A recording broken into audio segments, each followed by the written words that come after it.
with no other than the legend himself, and I'll tell you why he's the legend. Dan Tanenbaum right here at Time Machines at Mania Gallery right here. And guys, as you guys asked for it right there, high demand, he is here right here in the flesh. Thanks so much for being on the show. Thanks for coming. I really of course. Appreciate it. Now we all want to know, like, questions were coming in, like, what are these, this and that, like the craftsmanship. People were asking so many questions. So like, let us know a little bit about, especially, let's start off with the big piece right here. It's all used with vintage watch parts. Yes. And there's like tens of thousands here. Like if you see like just this one piece here, that's a full watch, wow. Right? So all these, so no watches are killed no. going into any of these art pieces.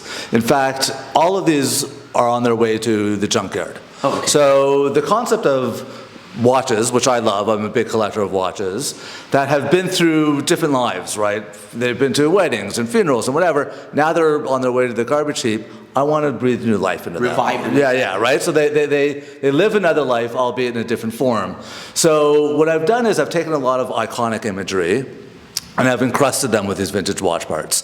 So it works well if you know what the object is by its silhouette. Right? You know, like a fire extinguisher or a payphone or a stormtrooper. Exactly. It'll work well. So this one was a beast, and the biggest piece I've done yet. It's a 4-foot stormtrooper. Again, all vintage watch pieces. And the more you look at it, the more you'll see something different, right? You've got watch bands here. You've got a Rolex service pouch here. You've got watch crowns here. These are all balance cocks from a pocket watch.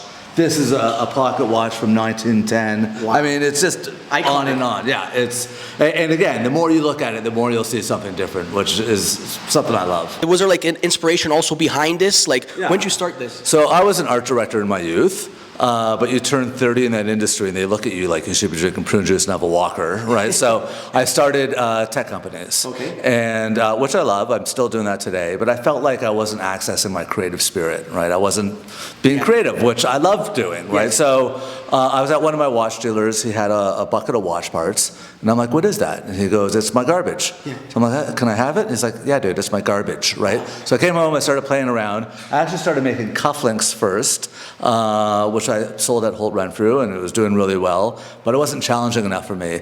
But I started making motorcycles. Oh, wow. And I did that exclusively for around 7 years.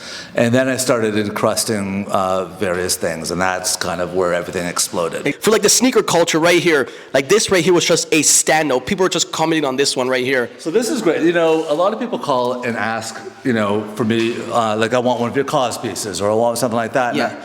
I want something more relevant for someone's collection. So a gentleman asked me to do a cause piece.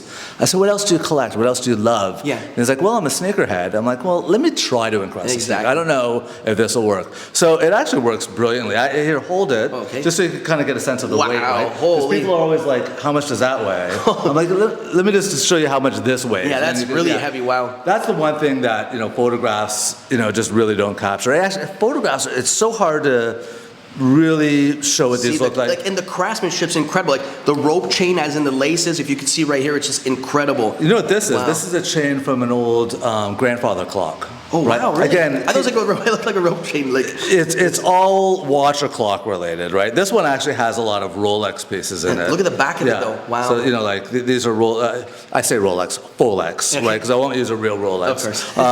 But you know, I kept the integrity of the swoosh, and it's just I love how these turned out. Even the back, you know, this is an old it's incredible, the clock dial, yeah. But then I did these, which I love. These are the only pair I've done. Oh, in the back as well. Look at the Jordan right there.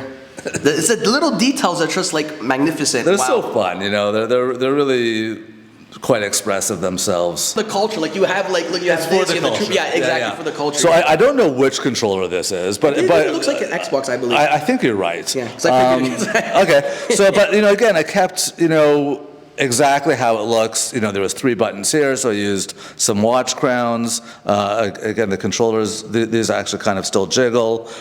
Someone wanted me to do one that still works.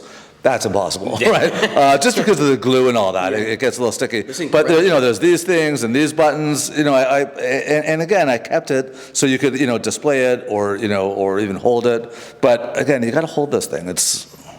Yeah, for sure. Get a sore arm playing video games. Yeah, right. Yeah, exactly. So this is actually the first piece I really kind of encrusted, and you could tell the difference between all the other pieces in this one, that these really have like some really heavy like pocket watch pieces. It's not kind of as smooth as the other, but this no one else in the show has seen. Yeah. Just because I didn't want to keep taking this on and Here you off. go. Exclusive. Look at this, guys. Wow. Look at that. Exclusive right here.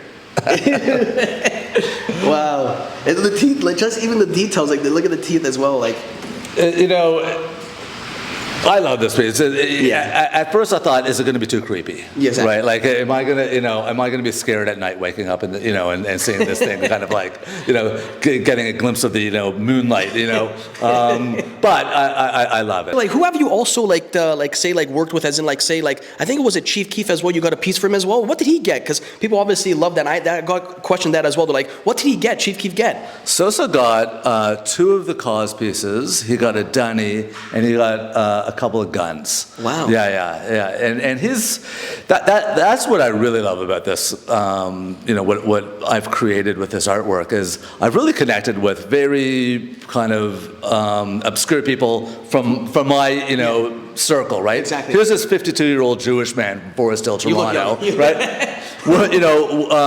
Having great conversations with this 23-year-old gangster, right, Exactly. from Chicago, and we connect over art. Exactly. Right? It just shows the power of art. It's amazing. It's Yeah, amazing. yeah. Everybody could just come Yeah. together, basically. Yeah. The Transformers there, or the video games, just the culture itself. This is so cultural in general. I don't know. I love this place. When I came here on the show day, was it? And it was also your first show too, right? This is my first show. Yeah, exactly. That's what I heard. Yeah, too. That's incredible. Wow. Well, the thing is all my stuff is custom made to order. And so when Susie and Mike approached me and said, we'd love to do a show with your stuff, I said, I don't have any stuff, right? It's all custom made to order. Yeah.